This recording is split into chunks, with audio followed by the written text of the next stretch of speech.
YouTube ainda não liberou. Bom, é que aqui no meu relógio está faltando, no meu celular está faltando 2 minutos para as 9. Aí, Eduardo, eu me apresento, né? No meu celular está faltando 2 minutos para as 9. Aí, Eduardo, eu me apresento, né? Está dando retorno. Deixa eu abaixar meu celular aqui, porque estou sentindo que está dando retorno. Bom, acho que já estamos ao vivo, já está liberado. Ai, que bom aqui. Deixa eu testar o som primeiro. Está tudo certinho. Você está me ouvindo bem, Eduardo? Sim, 100%. Boa noite para vocês. Aqui boa noite. Vamos ver aqui se já tem alguém assistindo. Se tiver, eu vou pedir para só verificar se o pessoal está nos ouvindo bem. Deixa eu olhar aqui. Gente, é a primeira vez, né, que eu estou fazendo live aqui no YouTube. Então, se tiver umas gafes aí, eu peço que nos perdoem. Vamos ver aqui Só ajeitar aqui, Eduardo, só um minutinho. Deixa eu colocar. Lembrando que quem estiver assistindo aqui a live, a gente só tem acesso às mensagens que forem enviadas aqui nos comentários no YouTube. Né? Então, eu sei que essa live ela está sendo compartilhada também na plataforma ali do Facebook, né? Mas a gente só tem acesso às perguntas aqui, os comentários de quem está no YouTube. A Cidinha Orrache já entrou, a Regina Hirata, Paulo Henrique entrou, boa noite para vocês. Olá, Vanessa. Olá, Regina. A Regina Hirata é uma conhecida minha, de longa data. Boa noite, Paulo Henrique também, Cidinha. O som tá bom. Obrigada, Cidinha, muito bom. Você está conseguindo verificar os comentários aí, Eduardo? Consigo, sim. Tá, né? Ai, que bom, então. Que bom. A gente já deu horário, né, para a gente poder começar a nos apresentar, falar, lembrando que essa live vai ficar gravada. A Dulce também entrou, boa noite. Eu acredito que muita gente aí do Japão, alguns conhecidos meus, amigos, escreveram, Eduardo, que estão lá no Brasil, aí no Brasil, aliás, né, lá para mim, né, no Brasil, e vai estar acompanhando a nossa live também. Tem um pessoal da Europa ali, principalmente de Portugal, que estão enfrentando as mesmas dificuldades que nós aqui no Japão com relação ao tema que você vai falar, que é dos 25%, né, do desconto. Então, eu acho que essa live vai ser muito boa, não somente para quem está aqui no Japão, mas também para aqueles que estão no Brasil e toda a parte do mundo aí, principalmente do qual o Brasil mantém um acordo previdenciário. O pessoal está entrando, obrigada, Hideharu, Nicole, Emiko, boa noite a todos vocês. Bom, então vamos lá. A nossa live de hoje, né, tem um convidado super especial, que é o doutor Eduardo Kitz, né? Hoje eu consegui falar o nome dele corretamente. Ele faz um trabalho muito interessante aí no Brasil, né? Então, eu que estudo direito previdenciário, né? Eu pós-graduando em direito previdenciário, então eu vivo pesquisando na internet assuntos relacionados a direito internacional, e aí encontrei o Eduardo.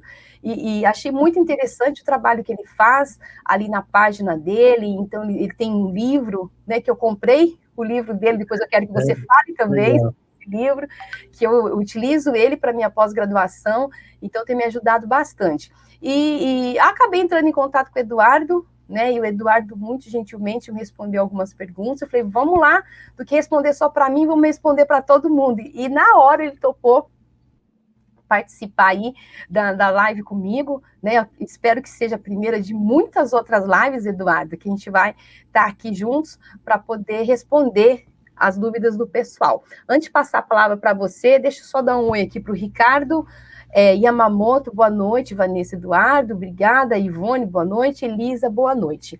Bom, Eduardo, então antes da gente começar, né, o conteúdo de fato, eu queria que você se apresentasse um pouquinho, falasse sobre o seu trabalho, o porquê do seu interesse nesse direito internacional e os acordos da Previdência. Porque se vocês forem na página lá do escritório do Eduardo, que ele vai deixar o link depois, vocês verão lá. Tem muita matéria sobre o acordo da Previdência, não só com o Japão, mas com vários outros países. Então, eu sei que você é um estudioso nessa área, inclusive por conta do seu livro também. Então, eu queria que você se apresentasse, falasse um pouquinho de você para nós. Então tá, obrigado, Vanessa, pela referência aí, né? E é uma honra estar aqui, né? Sempre brinco que às vezes a Terra parece um lugar bem pequeno e essa live aí tá me fazendo pensar mais a respeito disso também, né?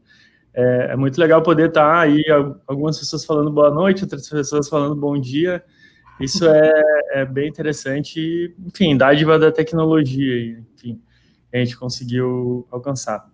Bom, sempre me interessei pelo internacionalismo, por conhecer a realidade de outros lugares e de batalhar, enfim, sobre isso, né?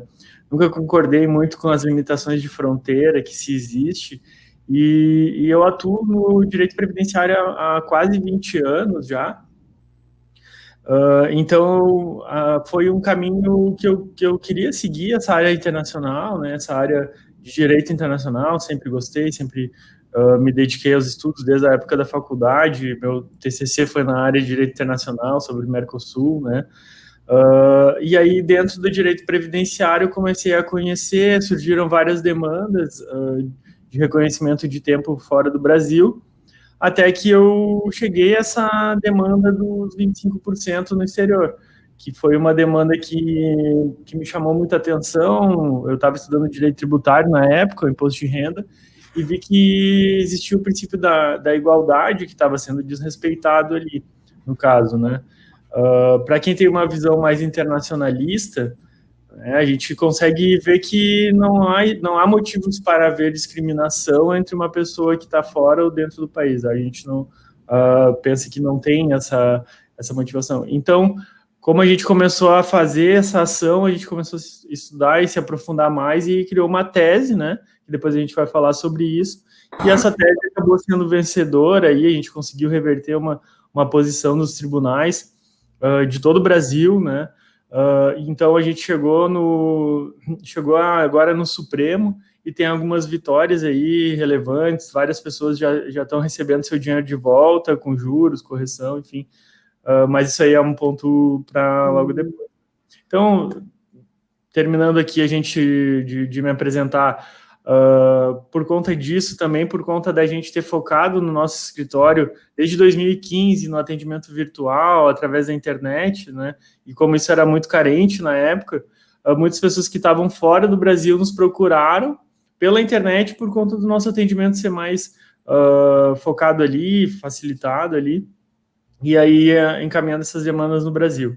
E hoje o nosso escritório já atende pessoas em 28 países, em quase todos os estados do Brasil, principalmente por causa dessa expertise aí que a gente tem aí no digital, né? Principalmente na área previdenciária. E aí a gente se encontrou, né, Vanessa? Daí Isso.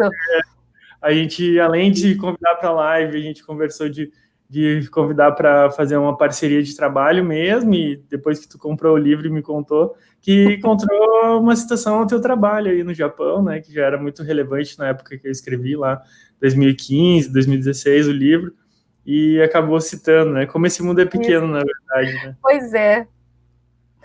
Foi bem interessante essa história, gente, porque assim, eu na busca de materiais, né, aí encontrei o livro, aliás, o próprio Eduardo mencionou que estava trabalhando nesse tema, tinha um trabalho nesse tema, e aí, lendo o livro dele, eu vi que ele fez uma citação lá do meu trabalho na época do Espaço do Trabalhador, né, que eu estava consultoria consulado na época que era Espaço do Trabalhador.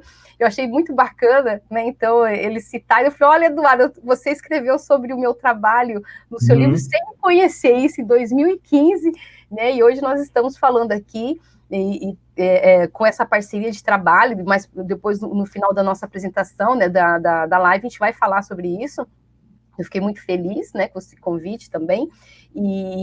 Mas o mundo é pequeno, né? Então a gente está aqui para somar, né? Tem tantas pessoas precisando, carente de informações. Eu já faço um trabalho nessa questão de conteúdo sobre previdência há muito tempo. Né, eu trabalho de frente assim com com a comunidade brasileira aqui no Japão, não só brasileiros, mas também japoneses, que um dia trabalharam e contribuíram no Brasil, e vice-versa, que é um tema que eu vou falar daqui a pouquinho, e sente dificuldades de informações, né? Porque, cá entre nós, é um tema difícil, né? Para quem não está muito habituado, é chato. É muito chato, assim, porque essa questão de lei, quando você acha que você entendeu, passou 2 minutos, você já muda a lei, aí você fala, mas não era aquele jeito.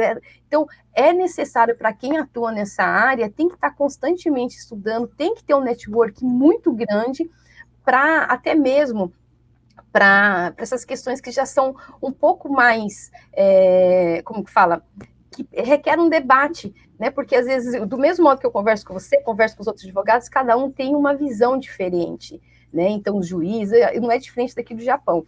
Então, é legal quando a gente encontra alguém que tem a mesma linha de pensamento e o negócio flui. Mas é isso.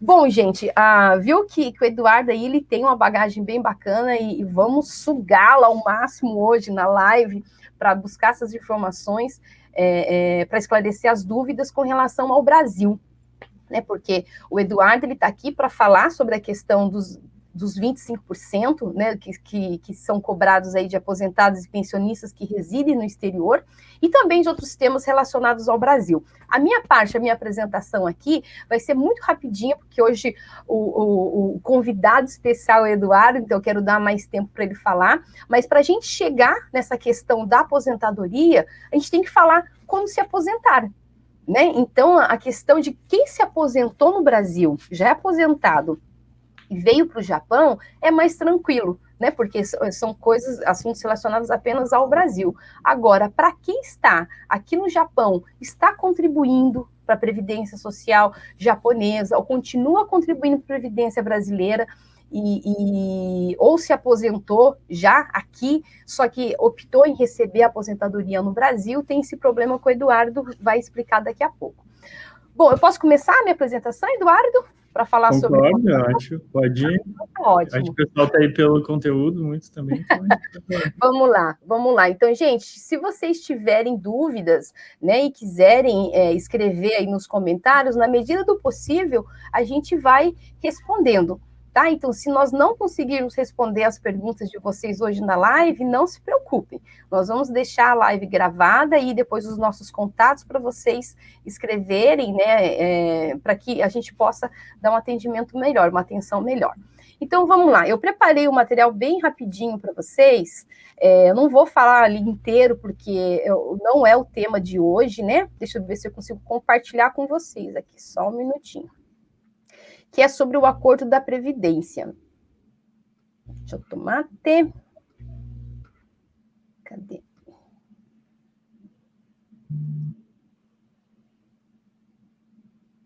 Ai, não está aparecendo aqui para mim agora. Pouco. Deixa eu ver aqui. Estão vendo alguma coisa?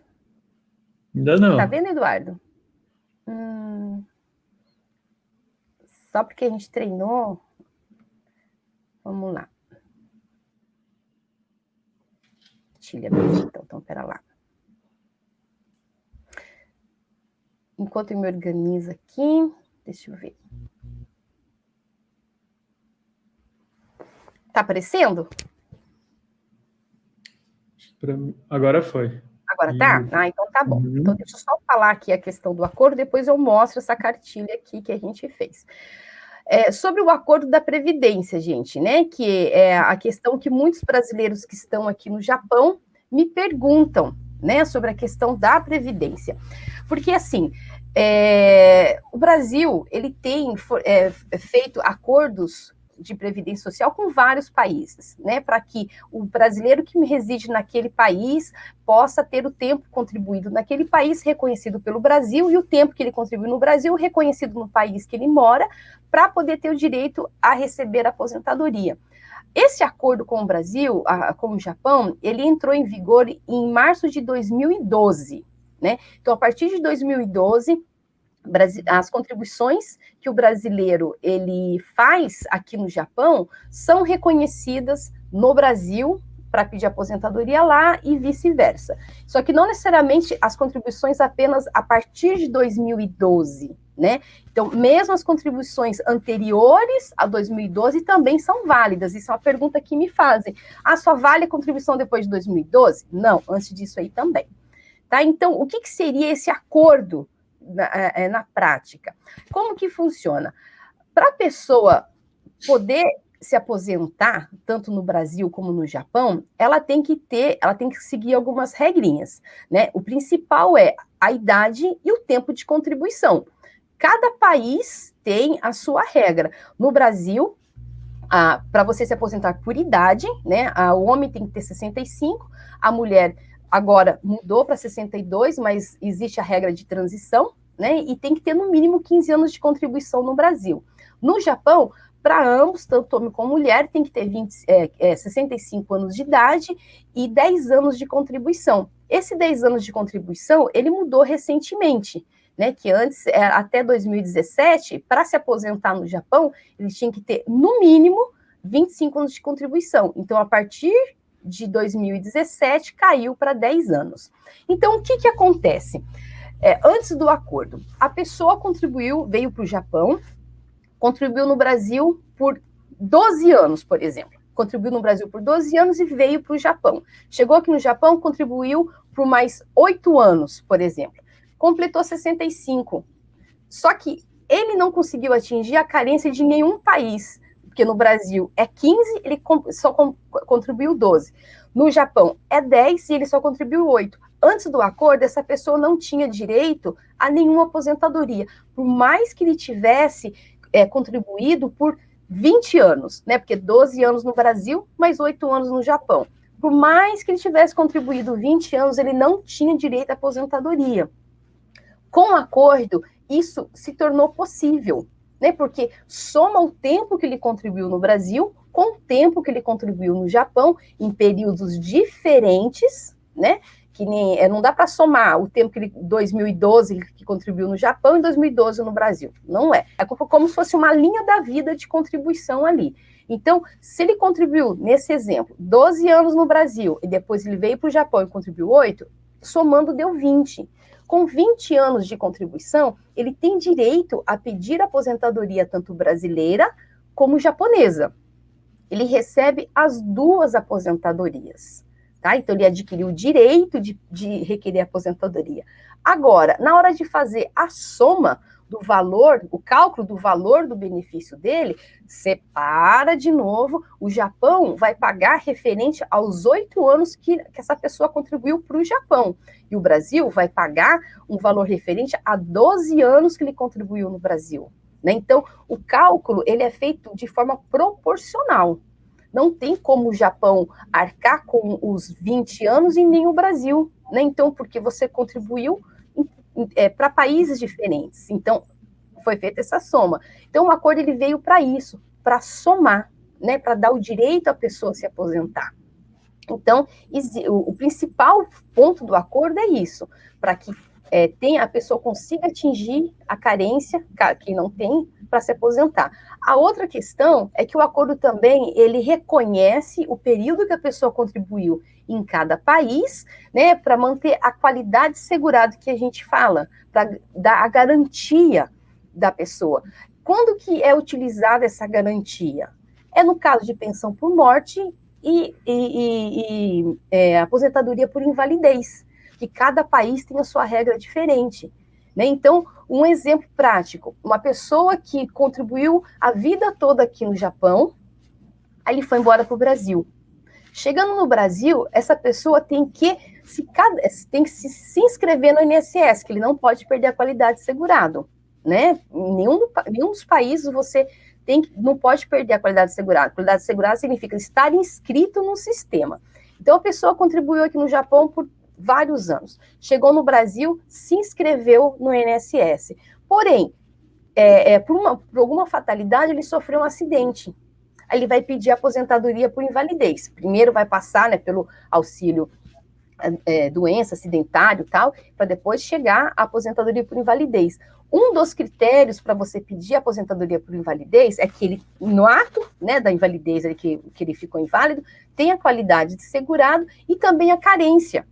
Aí ele vai olhar para trás do INSS e falar, mas meu filho, você se cadastrou, você se inscreveu faz só um mês. Fala, não, mas eu contribuí no... Aí o INSS vai verificar com o Nenquim de Muxô, que é o escritório de pensão daqui, se você realmente contribuiu há um ano atrás, né? Se você tem essa carência. Se o Nenquim comprovar que você tem essa carência, você tem o direito, a princípio, de receber essa aposentadoria por invalidez.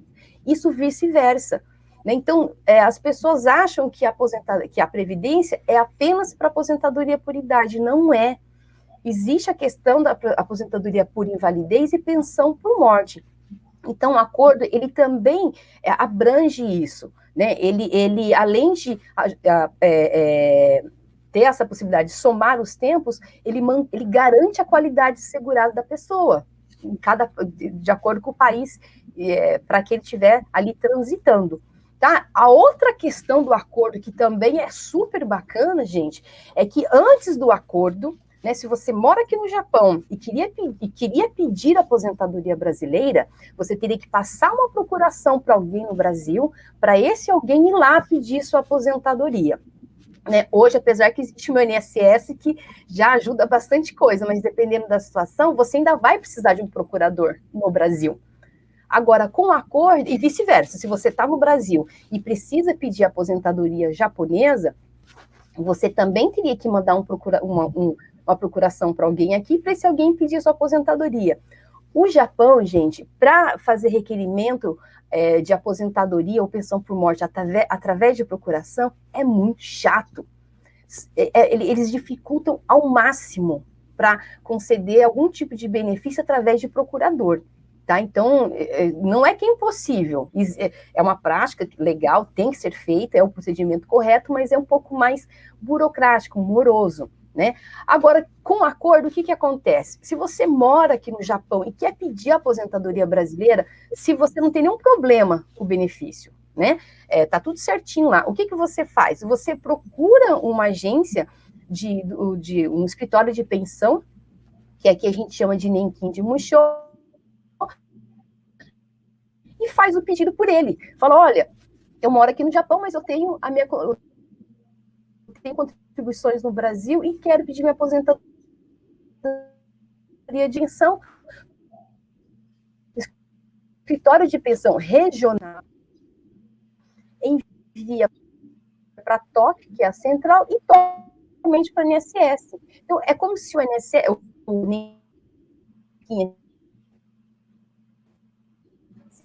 tornasse o seu procurador, né? Então, porque ele está ali como se fosse um cartório também. Falou, olha, foi o fulano que veio aqui mesmo pedir.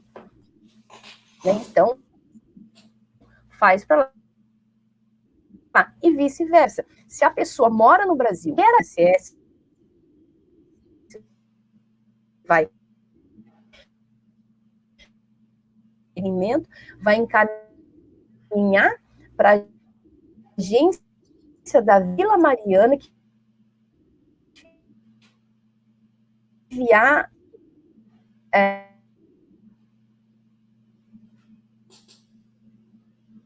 esse processo para o escritório de pensão,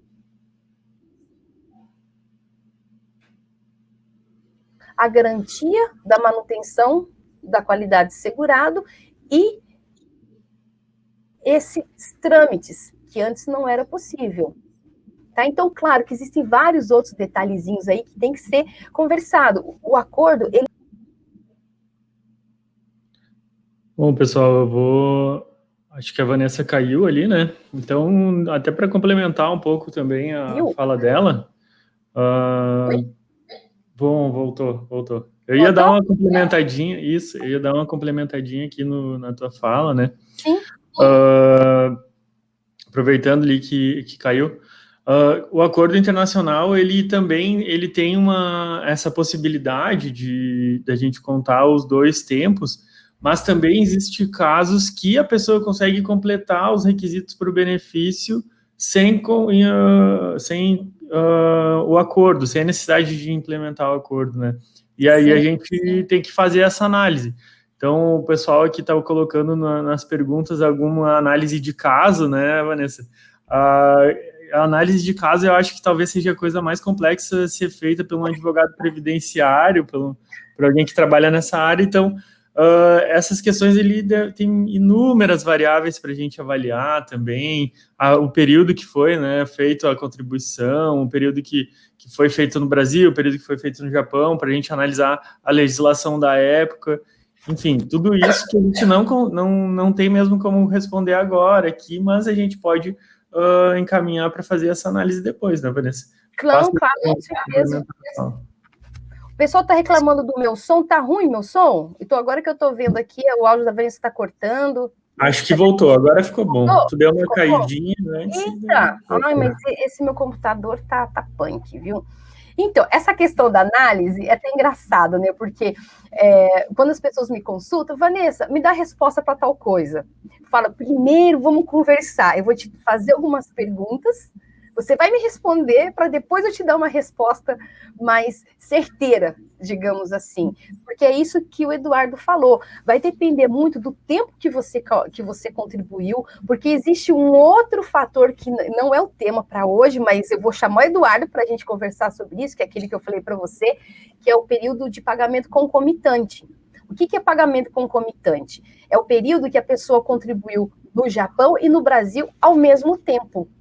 Então, houve um período que foi de março de 2012 até junho de 2020. Esse período aí, por conta de um decreto 3.048, né, proibia essa contribuição de brasileiros que moram em países que o Brasil mantém acordo, né? Então, proibia. Então, com o decreto 10.410, que foi de junho de 2020, isso já mudou. Hoje, se a pessoa mora no Japão e quer contribuir para a Previdência Brasileira, ele pode se inscrever como facultativo normalmente. Agora, existe um período aí bem problemático, que é de março de 2012 a junho de 2020, mas não é o tema para a live de hoje, tá? Só vou jogar essa pulguinha para vocês, para a gente falar na próxima. Então, essa questão da análise é realmente complicado, tem que ser caso a caso para a gente poder responder, né, Eduardo? Exatamente. Mas o tema Previdência, gente, é muito bacana e, assim, né, para a gente que acompanha, e essencial. Não dá para deixar para depois. Então, eu atendo, assim, uma média de 4, 5 pessoas por dia sobre Previdência. E a maioria, gente, já são pessoas que já estão, assim, prestes a se aposentar. Então, quando está chegando os seus 60, 62, 65, quem é que vai lembrar? Nossa, como vai ficar minha aposentadoria? Ou quando, a realidade de Japão, Eduardo, é que quando a pessoa completa 60 anos, geralmente a empresa, ela dispensa o funcionário ou ela diminui a carga horária e o salário da pessoa. Porque, a princípio, assim, por que as empresas diminuem o salário, gente? Agora mudou, que é 65. Porque na cabeça dos japoneses, o sistema previdenciário foi criado assim: você trabalha até 60, a partir de 60 você recebe a aposentadoria e você tem um trabalhinho apenas para complementar a sua renda. Não é assim, eu trabalho e a aposentadoria para completar a minha renda. Antigamente, era você recebe a sua aposentadoria e faz uns bicos apenas para complementar a renda. Porém, de uns anos para cá, essa realidade, ela virou. Hoje as pessoas veem a aposentadoria apenas como um complemento da renda, né? Então, a lei, isso já envolve a questão trabalhista, tá, gente? Então, esse ano saiu um projeto aí de lei pedindo para as empresas manterem o posto de trabalho das pessoas até 70 anos. Não é que a pessoa é obrigada a trabalhar 70, não mudou o sistema de aposentadoria. Mas como é uma realidade de que o valor da aposentadoria aqui é muito baixo e as pessoas realmente precisam continuar trabalhando, então eles pediram, né, a colaboração das pessoas das empresas para manter os postos de trabalho até 70 anos. Tá bom? Mas isso é um outro tema. Quer complementar alguma coisa aqui do acordo, Eduardo? Não, é exatamente isso, que eu acho que tu falou tudo completo, assim, né, toda a questão mais importante. Até estava olhando mais ou menos a situação do pessoal que colocou aqui, e alguns têm possibilidade, sim, de ter direito já à aposentadoria, e já ter algum tempo. Então, ou seja, estão perdendo dinheiro, como dizem aqui no Brasil, né? Uhum. Tem que olhar o quanto antes, porque não tem como buscar retroativo antes do dia que tu pediu, né? Então, se tu completou o tempo e não for pedir, não vai ter como buscar de volta esse dinheiro que tu deixou para o governo, né? E é importante falar também que a reforma da Previdência foi em novembro de 2019 aqui no Brasil, e mudou muito, né? Então, pessoas que estavam ali faltando 2 anos e meio para se aposentar, vão ter que esperar 10 em vez de 2,5, né? Então, assim como tem pessoas que, se for do INSS agora, pode dizer, não, falta 5, 6 anos para te se aposentar, só que o INSS não fala que pelo direito adquirido poderia ter direito. Então, o dever deles é falar, alguns funcionários até falam, sim, né? Mas às vezes não analisa só pela lei de agora. Então, é tudo uma questão de aquela velha cultura que se tem no governo, né? Na hora de tributar, na dúvida, cobra o imposto. Na hora de pagar o benefício, na dúvida, não concede benefício, né? E deixa a gente pendurado no pincel, como dizem aqui no Brasil. Isso é até engraçado, porque no Brasil, isso me perguntaram, bom você ter comentado isso, porque aqui no Japão, como que funciona? A questão do direito adquirido, que a gente fala. O direito adquirido é quando você, por exemplo, aqui no Japão, você chegou à idade de se aposentar, porque aqui, em algumas situações, você pode se aposentar antes dos 65, né? É uma outra história. Então, por exemplo, se você se deu conta apenas com 67 anos, que, nossa, chegou a minha idade de aposentar, ou você achava que não tinha direito de se aposentar. Aí, se o seu direito de aposentar, o seu direito adquirido era aos 62 anos, mas você pediu sua aposentadoria somente aos 67 anos, o governo japonês ele faz esse pagamento retroativo. Então, ele conta o cálculo do seu benefício a partir da data do direito adquirido. Mesmo que você tenha pedido aos 70, e se o seu direito era com 60, você recebe esse retroativo. Já o Brasil não, gente. Você só tem direito à aposentadoria a contar da data que você deu a entrada.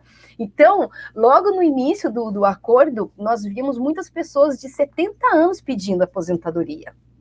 Né? Então, que na verdade, ele já tinha o direito de pedir desde os 65. Porém, ele já tinha o período dele lá do Brasil, que é o que você falou. Às vezes a pessoa já tem o período do Brasil, só que não tem como, não tem quem faça na época, não tinha quem fizesse o pedido de aposentadoria lá no Brasil, pelo fato da família inteira estar aqui. Então a pessoa fala, perdi. Né? Agora, com acordo, as pessoas já podem fazer o pedido por ali, ou, graças à tecnologia, né, já pode entrar em contato com o Eduardo, com o escritório do Eduardo, para o Eduardo poder dar entrada lá também na Previdência Brasileira. Né? Existem várias formas aí. Agora, antigamente, quando a gente fala antigamente, isso há 10 anos atrás, não tinha essa tecnologia toda e toda essa ajuda aí, né? Então, é bem legal. Só respondendo uma pergunta da Giovanni aqui, que vou até jogar para você.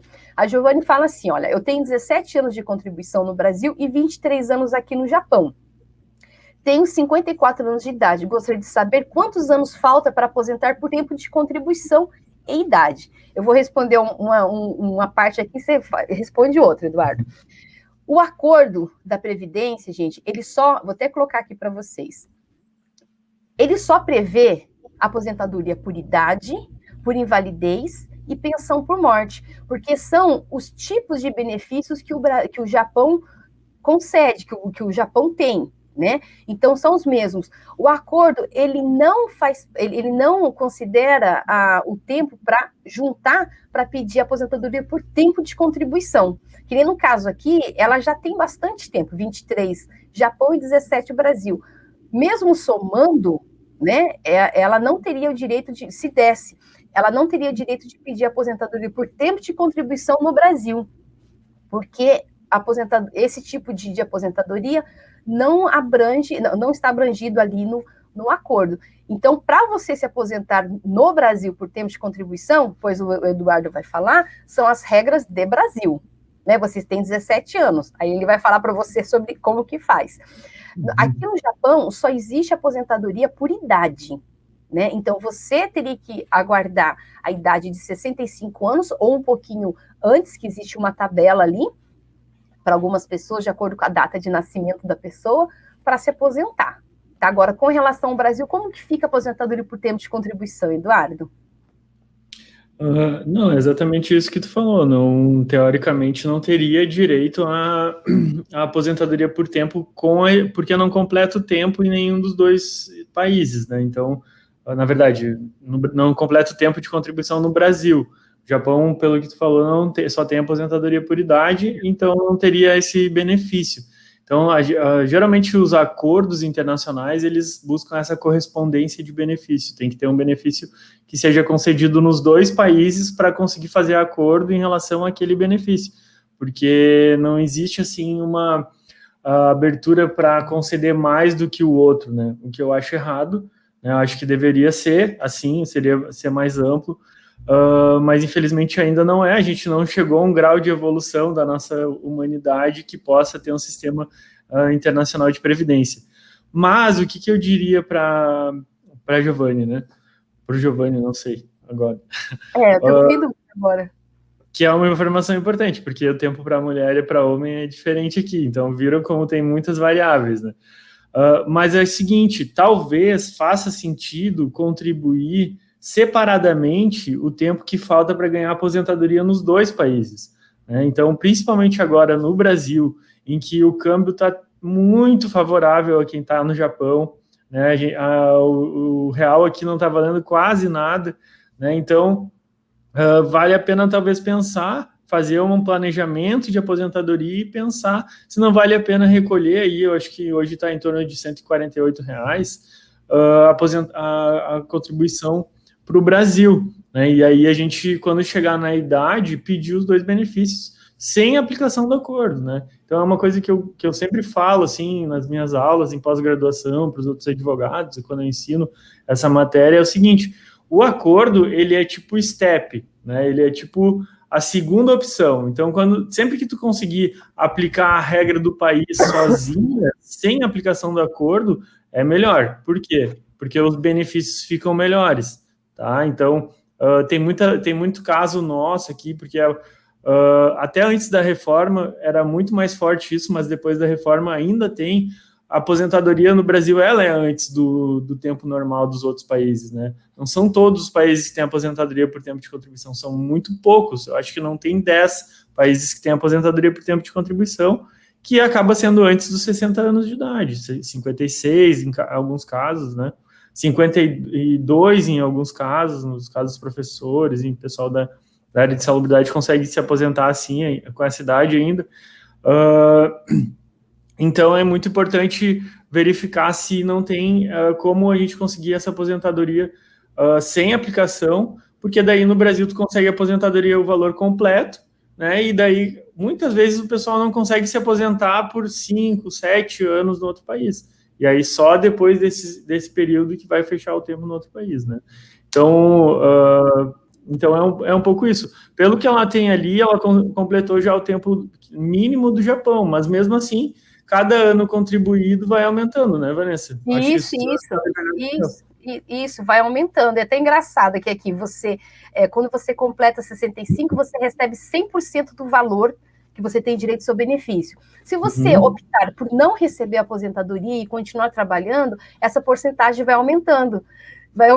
105, 110, sabe, por cento do valor da aposentadoria. Então, é bem interessante. Então, se você não pede, você vai aumentando esse valor. Essa questão que você falou de contribuir, né, fazer a contribuição, recolher nos dois países, é a pergunta que o Ricardo faz. Né? Para quem trabalha no Japão, é recomendável que também contribua com o INSS no Brasil? É questão do planejamento previdenciário que o Eduardo falou. Né? Então, através do acordo, gente, como eu expliquei no início, O valor do benefício ele é pago proporcionalmente. Então, se você não atingiu os 15 anos de contribuição no Brasil, né, você vai receber aquele valor proporcional. E pode ser um valor inferior a um salário mínimo. Tá? Isso é uma outra questão também, mas a princípio o INSS ele considera, né, se você contribuir menos de 15 anos, te pagar um valor menor que um salário mínimo. Então, se você tem condições, né, de contribuir para os dois, quando chegar a sua idade, você vai ter direito a receber essas duas aposentadorias mais completas, mais robustas, tanto o Brasil como o Japão. O Ricardo, ele complementa ali na pergunta dele, falando que por diversas incertezas da Previdência no Brasil, né, os anos de contribuição pode aumentar e tal, será que não seria interessante fazer fazer a própria poupança no Japão? Aí a gente volta a dizer, é a mesma coisa do planejamento previdenciário, né, que é aquilo que eu falei. A previdência, gente, não é apenas para a aposentadoria, é pensão por morte e aposentadoria por invalidez. Às vezes o brasileiro que está aqui, Eduardo, fala assim, mas um salário mínimo não é nada. Não é nada. Mas, olha, gente, eu tenho atendido, só esse ano eu atendi 3 pessoas que retornaram para o Brasil, né, infelizmente, teve falecimento na família e o outro por invalidez, e estava sonhando em receber pelo menos um salário mínimo, mas não conseguiram, porque não tem contribuições no Brasil.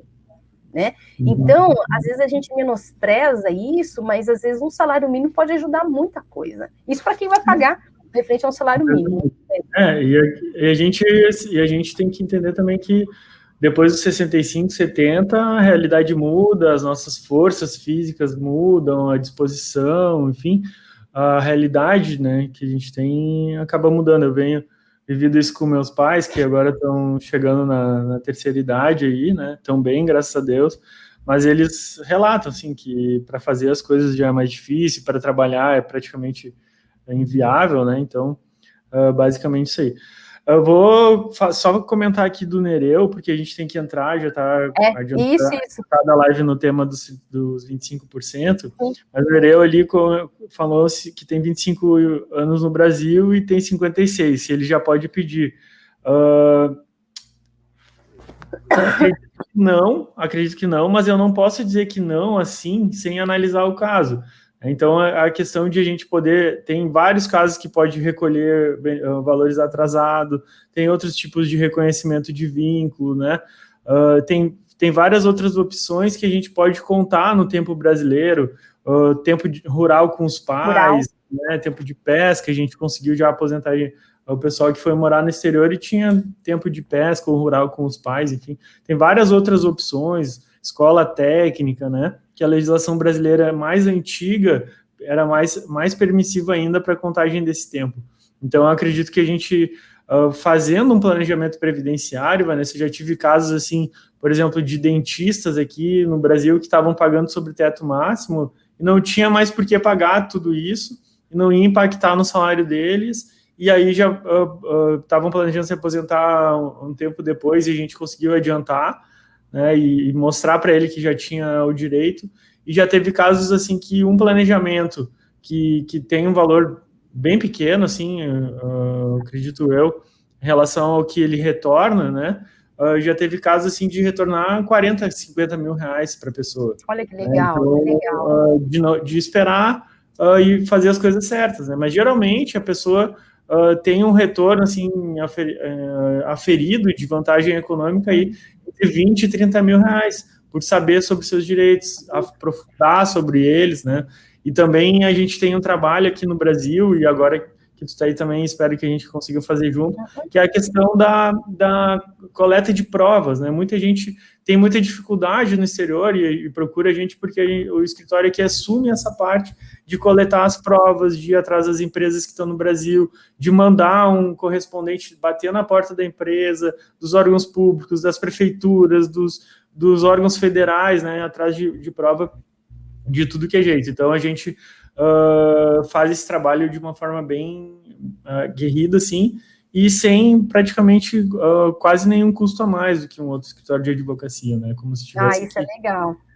Mas porque, isso é legal, essa questão do planejamento previdenciário que você está falando, é muito importante. Né? Porque quem fez a pergunta mesmo? Nereu, né? Sobre os 25 anos, foi Nereu? 25, é o Nereu que fez a pergunta. Então, se a pessoa for pesquisar, né, sobre esse assunto na internet, ele vai ter resposta de não.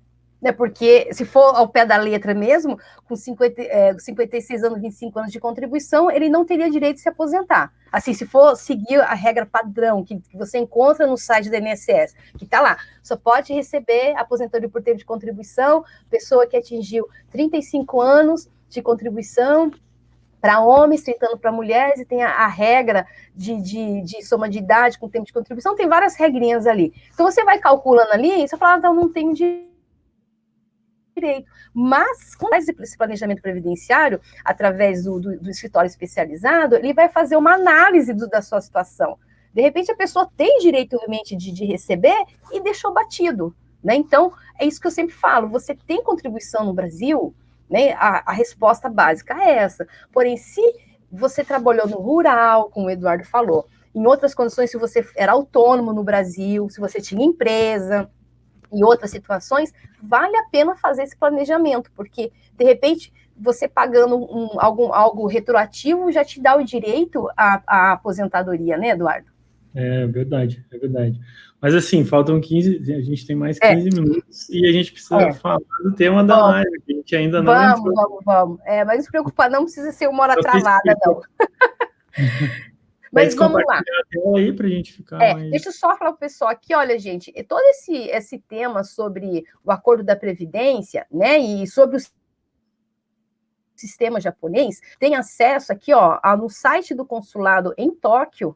Tem um material chamado Nosso Futuro, né, que é um material que eu produzi lá para o consulado em Tóquio, que fala sobre Previdência, Brasil e Japão, sobre Seguridade Social aqui no Japão, né, tem um capítulo inteirinho que fala sobre o acordo, tá? Tem aqui, ó, que fala sobre o acordo, e tem bastante detalhes aqui, tá? Até dos nomes e tal. Então, você está disponível para download, é só vocês entrarem lá no site do consulado em Tóquio, e tem lá, cartilha sobre Previdência e Assistência Social no Japão. Aqui vocês já vão tirar várias dúvidas com relação ao sistema previdenciário japonês e o acordo da Previdência, tá bom? Mas vamos lá para a nossa segunda. A nossa live, a gente vai ficar aqui discutindo somente isso. E para o Eduardo explicar. Agora, já me aposentei. Né? Estou aposentado, ou sou pensionista, moro aqui no Japão ou moro no exterior e recebo minha aposentadoria no Brasil. Aí eu descobri que eu estou recebendo menos do que qualquer outro cidadão brasileiro. Isso é normal, Eduardo? Então, normal mas não é legal e não é certo. É totalmente contra a nossa legislação, na verdade. Na verdade, o que aconteceu? Vamos contar essa historinha aí rapidinho para o pessoal entender, porque às vezes a lei ela é mais complicada do que simplesmente o que está escrito ali, né? Então, aconteceu que em 2013, a Receita Federal, ela esticou a interpretação do decreto do imposto de renda, porque lá no decreto dizia que aquele que oferir renda do trabalho desenvolvido fora do Brasil terá que contribuir com 25%. E aí começou a cobrar sobre a aposentadoria de todo mundo, dizendo que a aposentadoria é renda do trabalho, quando na verdade a aposentadoria é exatamente o contrário, né? Ela é renda de quem teoricamente não trabalha. Claro que tem casos que a pessoa vai trabalhar, mas daí a renda do trabalho vai ser a outra renda, não aquela ali. Então, basicamente, começaram a cobrar de forma totalmente ilegal de todo mundo, né? Naquela época já eram 14 mil beneficiários no exterior que começaram a ser cobrados, hoje são mais ainda, né? Porque depois, em 2016, o Michel Temer fez uma lei regulamentando isso e dizendo que não, as aposentadorias e pensões recebidas do INSS ou de qualquer outra fonte que sejam pagas para quem reside no exterior terão, independente do valor, a cobrança de 25% de imposto de renda. Porém, o que acontece? Vamos lá. E daí essa lei dizia que ela seria cobrada a partir do dia 1º de janeiro de 2017. Tá? Então, a gente já tem aí, teoricamente, direito de restituir todo mundo que tinha, antes de 1º de janeiro de 2017, tinha sido descontado no seu próprio benefício, certo?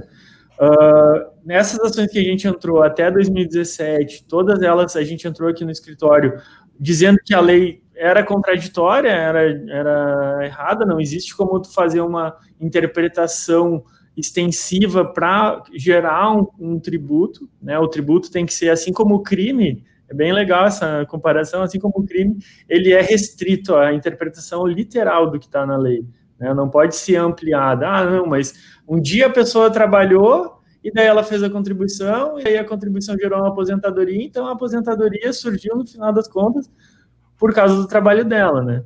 Então, basicamente, tudo no planeta surge do trabalho humano, então eu entraria nessa interpretação super extensiva aí da Receita Federal para cobrar tudo de todo mundo. Não, isso aí a gente conseguiu ganhar e começou a ter várias sentenças a nosso favor, o pessoal foi restituindo. Depois de 2017, o que aconteceu? A gente começou a perder as sentenças em primeiro grau, dizendo que tinha agora a lei que podia ser pago, né, podia ser cobrado. Então a gente a gente ingressou com novas ações contra essa cobrança com base na Constituição. Por quê? Porque a Constituição diz que todo brasileiro natural ou naturalizado tem os mesmos direitos e deveres, né? Dentro da Previdência existe um princípio que rege toda a Previdência, que é a universalidade de extensão dos benefícios, de igualdade de tratamento.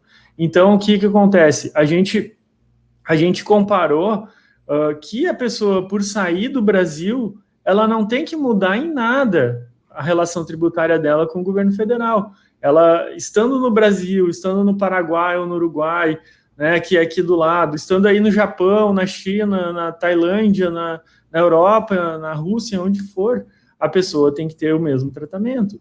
Por quê?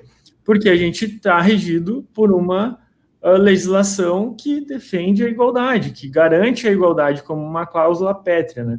Bom, os juízes de primeiro grau, a maioria não nos deu razão, né, e a gente foi batalhando, e agora a gente chegou lá em Brasília, no STF, e praticamente não, todas as decisões, teve uma só que não, mas todas as decisões do nosso processo estão sendo a nosso favor, né, são bem parecidas, inclusive, acatando essa ideia, né, de que todo brasileiro que vive fora do Brasil tem que ter a mesma cobrança. Então, como é que ficou isso na prática, né? A gente conseguiu essa vitória, a gente está com mais de 200 processos já lá em fase de recursos, né, entrando com vários processos todo mês, porque a gente acabou ficando com essa autoridade, com esse conhecimento na comunidade internacional de brasileiros que residem fora do Brasil, né, Vanessa? Para a gente conseguir fazer essa luta aí, né? Não é como tu falou, direito previdenciário hoje, 1% dos advogados gosta de fazer, né, gosta de trabalhar e atuar nessa área. E dentro do direito previdenciário, 1% dos advogados gostam da área internacional. Então, é muito difícil de encontrar um colega até para a gente discutir a situação e ver como vai crescer, né? Então, o que acontece? No Brasil, todo mundo é isento de imposto de renda até a faixa ali de R$28 mil por ano, certo? Depois dessa faixa, paga 7,5%. Depois 15%, depois 22% e depois 27,5%, né? Então, só quem ultrapassa o teto dessa tabela progressiva do imposto de renda vai chegar em 27%, mas vai manter as faixas de salário ainda com as alíquotas menores e aquela parte ali de até 1.900 e poucos reais é isento, né? E no caso do brasileiro que foi morar fora, ou do estrangeiro que tem benefício do INSS e voltou a morar fora do Brasil, desde o primeiro salário mínimo já era cobrado os 25%.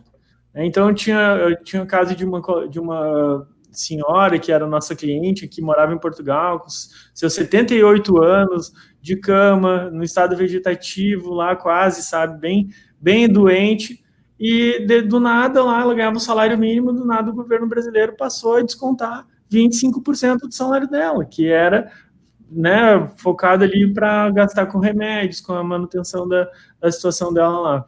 Então, é uma coisa bem injusta, bem delicada, né, já está sendo bem difícil para quem reside no exterior aí nos últimos 8, 10 anos, a queda do real em relação a todas as moedas do país, né, do mundo, perdão, acabou impactando diretamente no rendimento de quem está recebendo lá fora, derrubando bastante poder aquisitivo de beneficiários do Brasil fora do país, né? Então, toda essa situação aí a gente está batalhando e está tentando reverter, né?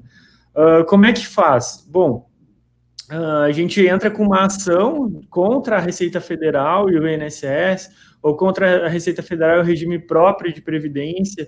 Tem gente que tem a previdência privada, também está entrando na lei, o governo está cobrando, né, Vanessa? E a gente consegue, já conseguiu algumas 3 ou 4 ações favoráveis contra regimes de previdência privada também. E aí essa ação demora em torno de 1 ano e meio para sair a decisão final, né, e a gente, o juiz manda lá para a Receita Federal, para o INSS, uma ordem para parar de cobrar, o salário vai sair limpo, no caso, né?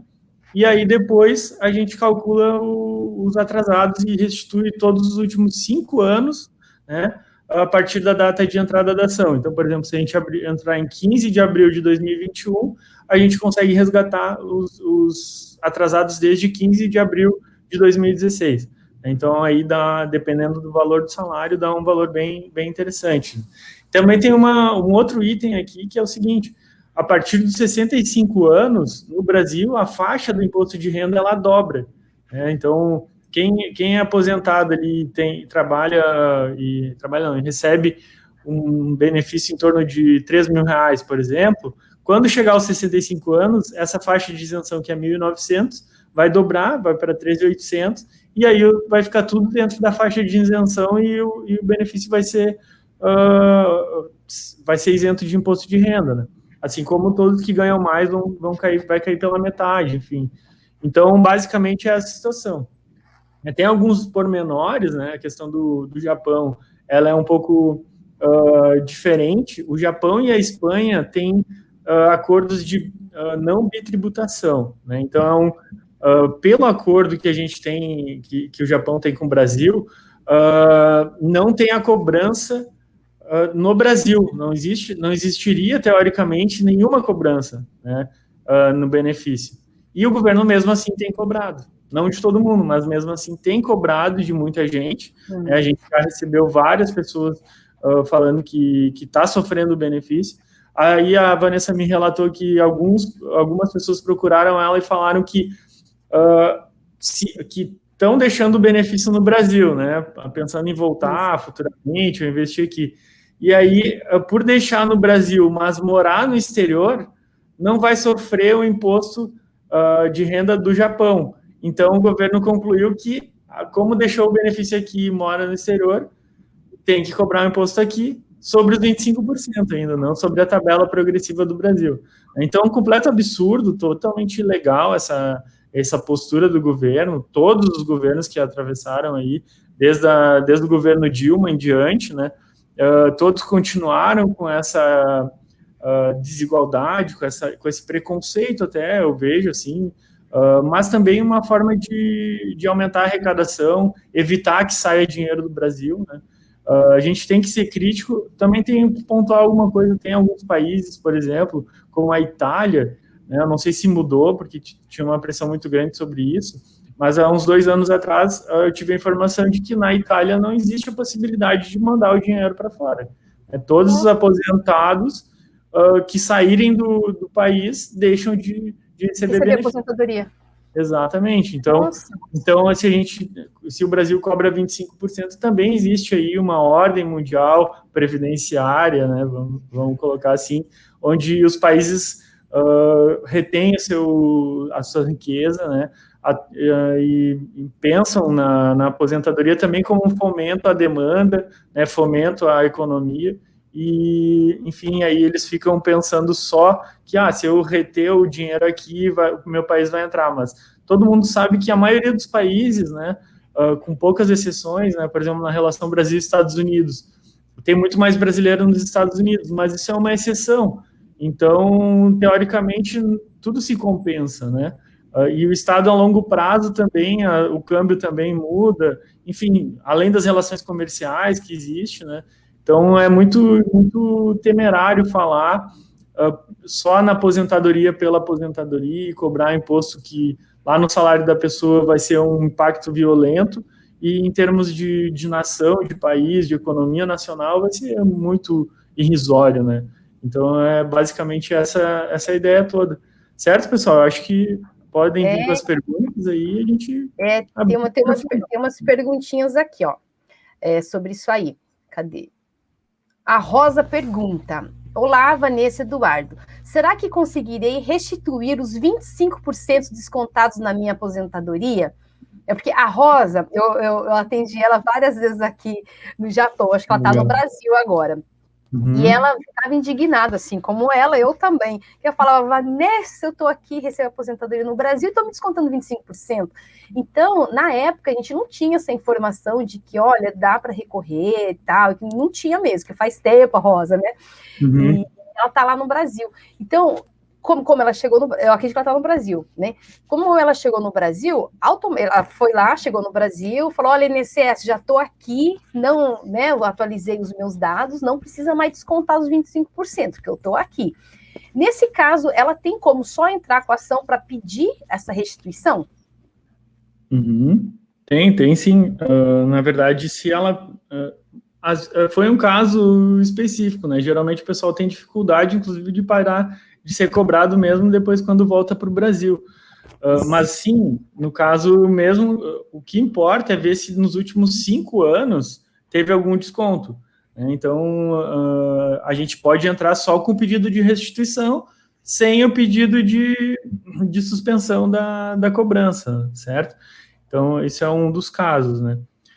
E tem alguns outros itens ali para a gente cuidar, mas geralmente a gente tem conseguido com todo mundo, Vanessa, não tem tido exceção, assim, sabe? Os primeiros tinham alguma dúvida dentro do judiciário, mas a gente já conseguiu formar uma jurisprudência em todo o Brasil, né? Consolidada aí nos tribunais, São Paulo, aqui no Sul, no TRF4 e no Distrito Federal, que a gente tem esse direito aí garantido. Olha, tá vendo, gente? Uma coisa que você falou, realmente, foi aquele caso que eu passei para você também, que a pessoa morava no exterior, né, e tinha era descontada essa cobrança de 25%, e mesmo retornando pro Brasil, continuou descontando esses 25%, né, não sei se é o caso da Rosa. O que eu atendi foi um caso de pensão por morte, né, que essa pessoa falou que o marido estava aqui no Japão, né, faleceu, ela recebe a pensão lá no Brasil e é descontado esses 25%. A gente tem que descobrir o porquê disso aí. Não deu para dar uma resposta, porque não sei exatamente o que seria esses 25%. Se refere a essa cobrança pelo fato do marido ter falecido no exterior. Eu não sei se os dados constam do marido no INSS, não sei o que aconteceu, e tanto que eu pedi para a pessoa entrar em contato com você para verificar, mas pode ocorrer isso também, né, Eduardo, da pessoa, mesmo retornando para o Brasil, continuar sendo descontado, cobrado esses 25%. E como que tem que proceder daí? É o mesmo caso que você falou aí? Tem que entrar com a ação? Isso, é verdade. Até eu vou compartilhar um pouquinho aqui, Vanessa, para mostrar o site aqui para o pessoal, para poder lerem, né? Vamos ver se vai aparecer aqui. Sim, a gente não tem outro caminho, infelizmente não tem como fazer um acordo com o INSS para parar esse desconto, né? Então, o que acontece? A gente tem que procurar um advogado, né? Um advogado especialista na área, não é todo advogado que conhece essa realidade, mesmo os advogados previdenciários, não é todo advogado que entende, não é, mesmo os advogados internacionais, também não é todo um advogado internacional que entende dessa situação, tá? Então, procurar um advogado especializado, né, e aí entrar com uma ação na Justiça Federal. Essa ação inicialmente não tem custos, né, não precisa pagar para o tribunal, para fazer essa ação, e aí depois, no final, ela é restituída o que foi descontado com juros e correção. Bom, esse aqui é rapidinho, então, o nosso site, né, de atendimento. Ele é feito todo voltado para atender as pessoas. Então, aqui tem algumas áreas aqui de profissões, doenças e benefícios, que é o que mais procura no nosso site. E a gente tem aqui mais para baixo uma área só de direito internacional previdenciário. Tá? Então, aqui dentro dessa área, clicando aqui, a gente vai ver vários artigos sobre aposentadoria internacional, sobre benefícios, acordos, vistos, né? Várias situações aqui, e também aqui vai ter artigos, tem aqui aposentadoria no Japão também, como é que realiza, né, dos brasileiros. Vai ter vários artigos também sobre o imposto de renda no exterior, né? Então, os últimos que a gente fez aqui foi sobre os acordos, mas se enrolar bastante aqui nessa categoria, deixa eu ver aqui, acaba achando os de 25%. Deixa eu ver se... Aqui também, na direita, tem essa parte de categorias aqui, a gente fez uma categoria só para falar disso. Ó, daí aqui aparecem os artigos, né? O termo correto que na Receita eles usam é exportação de benefícios previdenciários, né? E o Brasil tem quebrado acordos. Então, existe alguns... dentro dos próprios acordos, tem praticamente todos eles... Tem um termo, Vanessa, tem uma cláusula que diz que o governo, nenhum dos dois governos pode criar situações diferenciadas para que uma pessoa receba fora do país, né? Então, quando o governo impõe os 25% de forma diferenciada para os brasileiros que vivem no exterior, ele, além de estar descumprindo a lei, né, ou seja, atuando de forma inconstitucional, ele também está rompendo com o que tratou nos acordos internacionais, e isso tira ainda o crédito da diplomacia brasileira no exterior, né? Então, isso aqui, basicamente, o pessoal pode falar, e geralmente aqui dentro dos artigos, a gente tem links com vídeos explicativos e também para entrar em contato, né, para fazer o contato conosco aqui, clicando em cima, daí já vem para uma página aqui de envio o seu e-mail, né? Tá bom? A gente vai disponibilizar, né, Vanessa,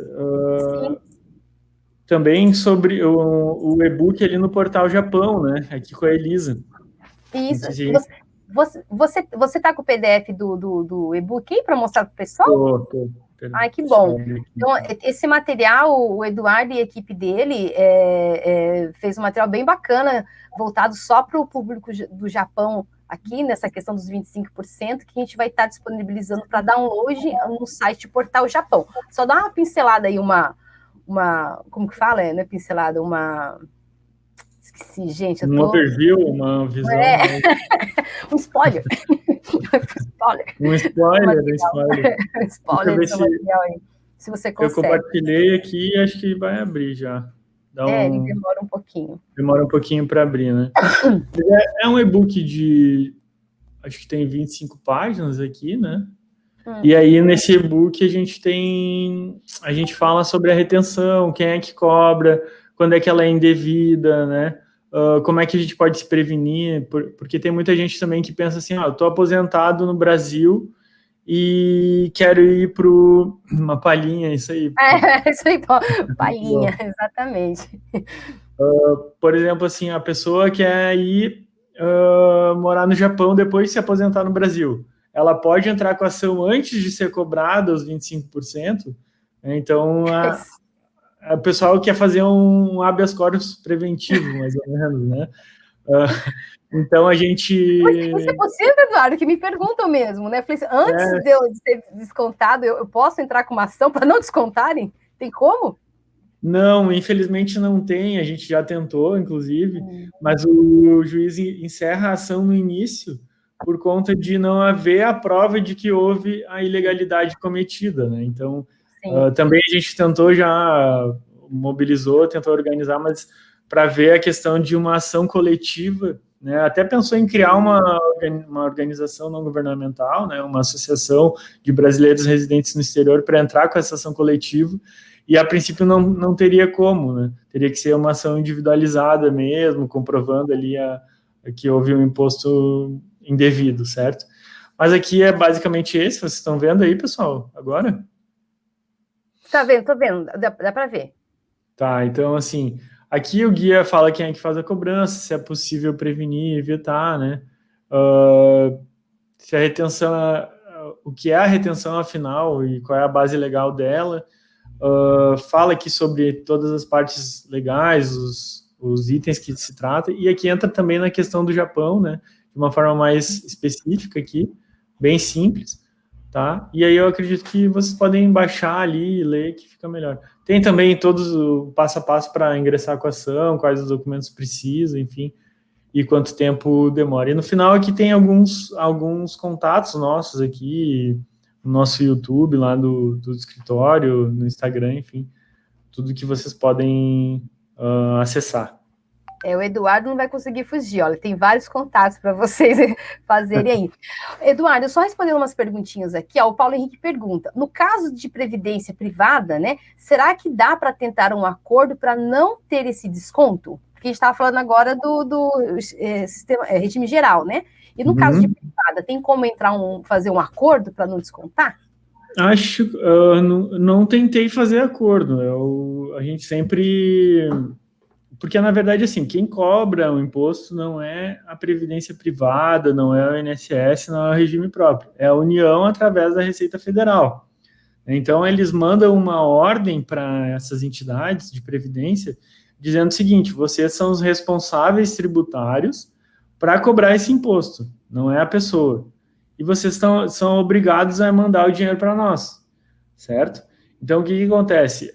Essas entidades de previdência, elas não têm escolha. Se elas não descontarem e mandarem o dinheiro, o sonegador, entre aspas, o responsável tributário são elas.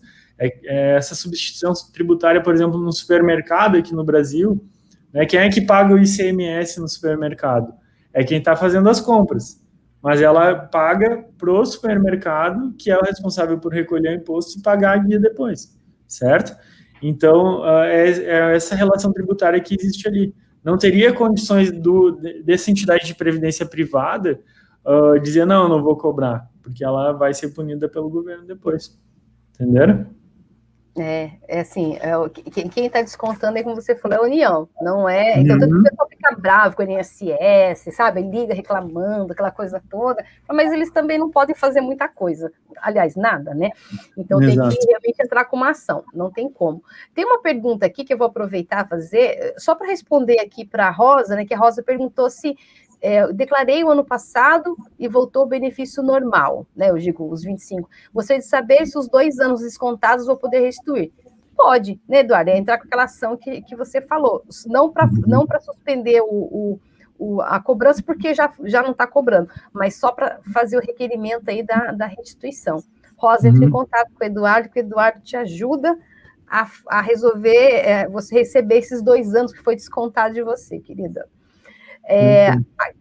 Tem uma pergunta aqui, deixa eu ver se... da Elizabeth, né? Ela pergunta assim, não tem a ver com esse desconto? Deixa eu ver se tem mais uma coisa dos 25, só para aproveitar que você está aqui, ó. Pergunta para o Eduardo, se a pessoa, há mais ou menos 20 anos atrás, trabalhou registrada, teve o desconto do INSS no salário, mas a firma não recolheu devidamente, há como contar esse tempo? Sim, com certeza. Aproveitando já o embalo, essa questão da substituição tributária acontece também na questão da relação empresa e funcionário com o INSS, com a Receita Federal. Então, quando faz a substituição tributária, a pessoa que paga, no caso, né, o funcionário que tem a carteira assinada, ela não tem responsabilidade nenhuma se o dinheiro entrou na conta do governo ou não. Se ela teve desconto, tá tudo certo. Se ela não teve o desconto, tá tudo certo também, porque quem deveria ter pagado o imposto é a empresa, tá? Então, de qualquer jeito, conta. Ela ainda falou ali embaixo, Elizabeth, que tem as carteiras de trabalho ainda.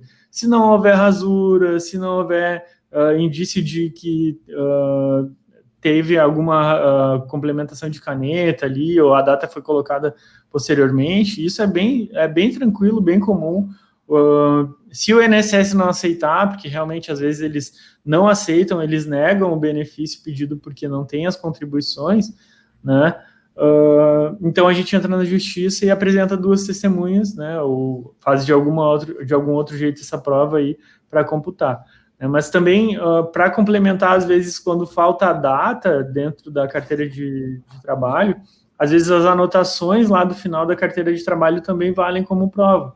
E quando não tem isso também, a gente faz uma varredura em vários órgãos aqui, junto comercial, prefeitura, na Caixa Federal, às vezes tem registro do FGTS, depois de 1973 tem registro. Né? Então, são várias fontes de provas aqui que também a gente usa para complementar. E aí a gente consegue a aposentadoria. É porque tem aquela questão também, uma coisa que o pessoal me pergunta muito, Eduardo, é assim, porque agora, através do site meu INSS, você consegue fazer o cadastro e ver todo o seu histórico ali, né, de contribuição. E muitas vezes tem falhas ali, né, porque até um tempo, eu não sei dizer exatamente a data, né, o ano, que não era... obviamente, tudo digitalizado ali, não estava no sistema, era microfichas, eles tiravam cópias ainda das carteiras de trabalho. Então, todas essas informações foram inseridas por humanos ali, né? Então, pode ter falha humana. Então, por isso que a gente fala, é importante, quem tem a carteira de trabalho, guarde, né? Porque pode ser, principalmente na década de... acho que foi a partir de 90, 95, algo assim. Quem tem contribuições antes disso, é importante ter essa carteira de trabalho guardada, porque se na falta, no caso igual da Elizabeth, se a empresa recolheu e não repassou, se a empresa não recolheu, né, é uma maneira dela provar que ela realmente tinha, né, essa ligação aí. E a mesma coisa do trabalho rural, né, Eduardo? Como você estava me explicando, de que existem várias formas da pessoa conseguir provar, né, que ela teve esse período rural, né, ou algum outro período que não consta no CNIS, né, no INSS, né? Então, se não consta ali, tem que buscar através de provas, como você falou, né, testemunhas e assim vai. E esse serviço vocês fazem para o Brasil inteiro, né? Exatamente. Inclusive agora a gente procura prova no Brasil inteiro, a gente está estudando para ver como é que faz isso fora do Brasil também, né? A gente vai achar o jeito também. Mas também a gente tem, assim, a questão das testemunhas. A gente já teve alguns casos que a gente precisou levar o computador até a pessoa que não tinha mais, levar um celular que roteasse a internet para a pessoa conseguir entrar na audiência, que agora são virtuais no Brasil, com a pandemia, todos os juízes estão fazendo audiências virtuais, os tribunais estão no movimento de juízo 100% digital. Então, acontece tudo via online, né? Isso facilita muito para a gente que atua no direito internacional. E aí, nossos correspondentes, a gente paga do bolso do escritório, aqui faz parte do serviço que a gente presta, né? Para levar o computador, para levar o telefone e para instalar e para colocar a testemunha na frente do juiz ali na hora da audiência. Então, não tem como a gente não fazer essa prova, né? A gente consegue fazer. Pessoas que vocês não viam há 20, 30 anos, aí a gente consegue encontrar também, a gente tem serviço de busca de pessoas, assim, e consegue realizar essa prova aí para conseguir fazer valer o seu direito, né? Nossa, olha que legal, gente, né? Eu acho que essa é uma situação que, para nós que estamos aqui no Japão, principalmente para quem está há muito tempo, Eduardo, fica um pouco alheio, sabe, a essas informações, porque o Brasil, né, a gente fala, nossa, o Japão é incrível e tal, mas nessa parte de tecnologia, principalmente no sistema público, o Brasil dá de 10-0 no Japão. Né, aquilo que eu já estava conversando com você. Então, às vezes, as pessoas têm a ideia, principalmente quem está há muito tempo no Japão, tem a ideia de que, nossa, vai ser muito difícil, porque eu vou ter que ficar na fila do INSS, sabe? Tem ainda essa visão. E é totalmente diferente hoje, né, Eduardo? Hoje, a pessoa estando aqui no Japão, de repente, a gente vai conseguir fazer até essa... a gente estava falando aí, né, como que fala? Assinatura digital aí, por videoconferência, não sei, vamos ver aí, né? E dá para agilizar muita coisa. Então, gente, se vocês que estão principalmente aqui no Japão, ou eu sei que tem gente também da Europa que vai nos assistir depois, tem contribuições no Brasil, né? Ou teve tempo rural, ou deixou de contribuir quando era autônomo, quando era comerciante, quando era, sei lá, alguma coisa, tem essas dúvidas, entre em contato com o Eduardo, que eles vão te dar todas as orientações, esse planejamento previdenciário, né? Então, essa busca do rural, que é a realidade de muitos brasileiros aqui no Japão, porque muitos que estão aqui, né, japoneses, né? Então, as nossas origens aí no Brasil são, a maioria, pessoal de roça, né? Agricultores. Então, existem muitos aqui que trabalharam desde, né, na roça.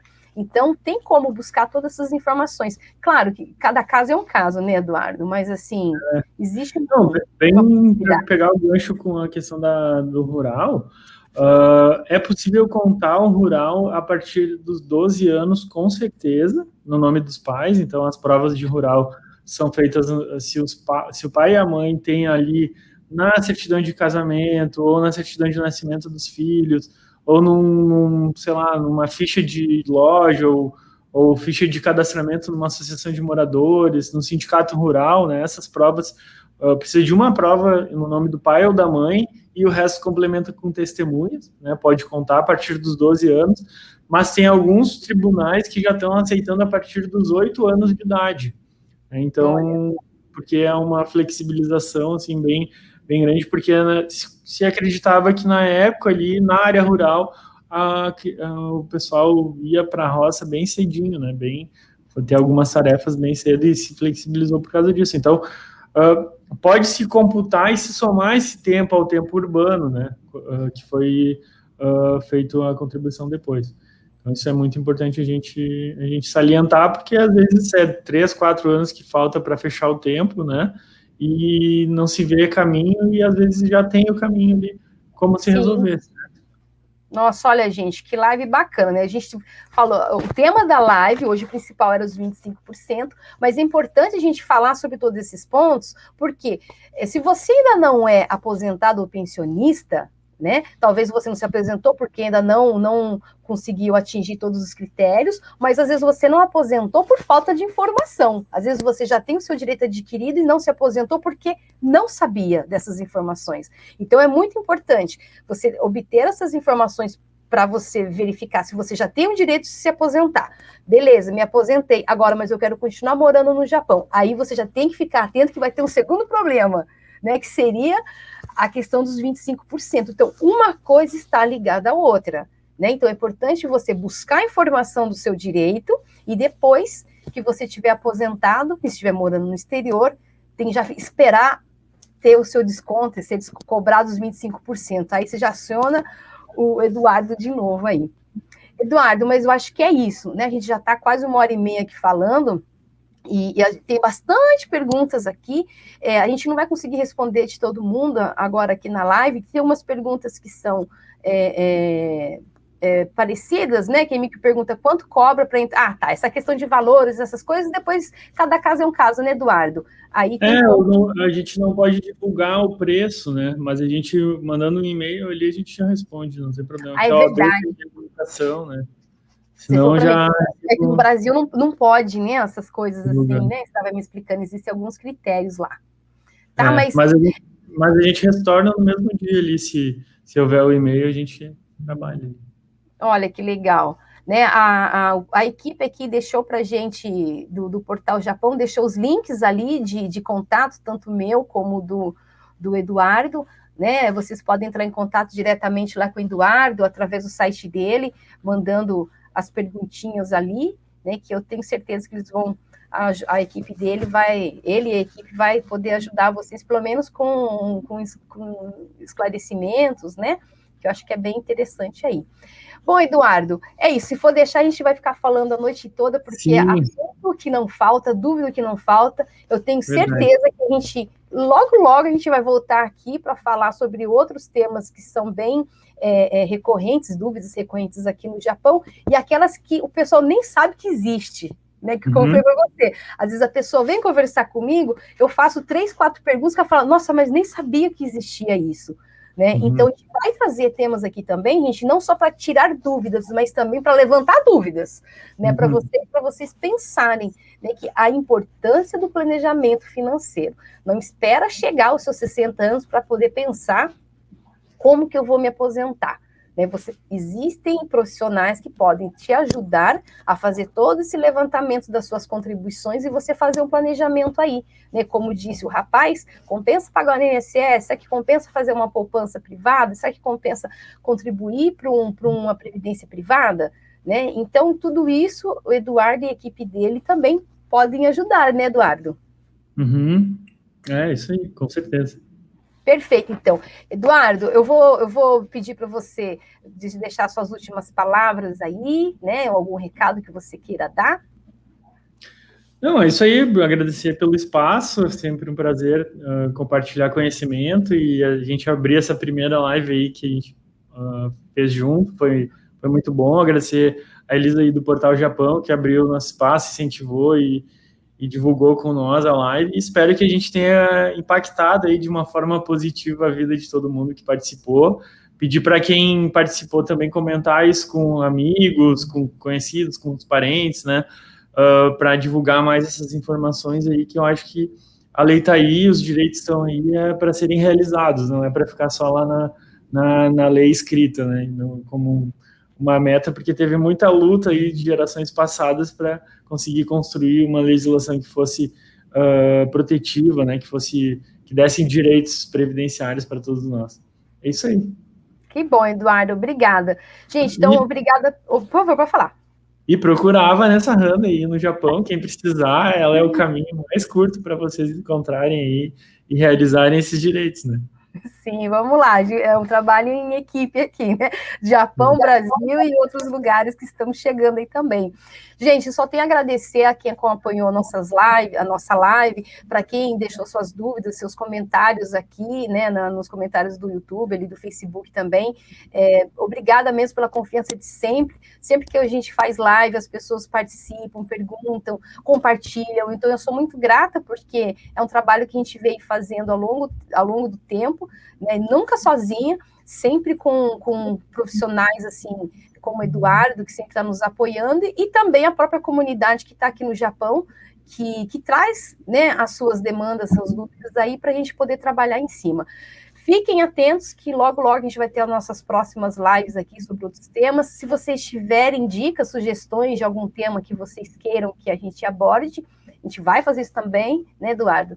E eu fico muito feliz dessa parceria com o Eduardo. Então, como o Eduardo falou, se precisarem entrar em contato comigo para questões de previdência aqui no Japão, ou se quiserem que faça intermediação aí, junto com o escritório do Eduardo, já está formalizada a nossa parceria aqui. Essa live também era para divulgar isso, que agora os brasileiros não estão mais desamparados com relação às questões do Brasil, né, que a gente tem agora um profissional da área que vai estar nos atendendo. Quem preferir pode entrar em contato diretamente com o Eduardo também para poder agilizar, e é isso, né? Então, eu vou encerrar nossa live aqui, com muita gratidão. Obrigada, Elisa, obrigada a todos, muito obrigada, Eduardo, e a gente vai se falando. Valeu, gente. Obrigado. Obrigada, gente. Até mais. Bom descanso para vocês aqui no Japão e um bom dia para quem está no Brasil.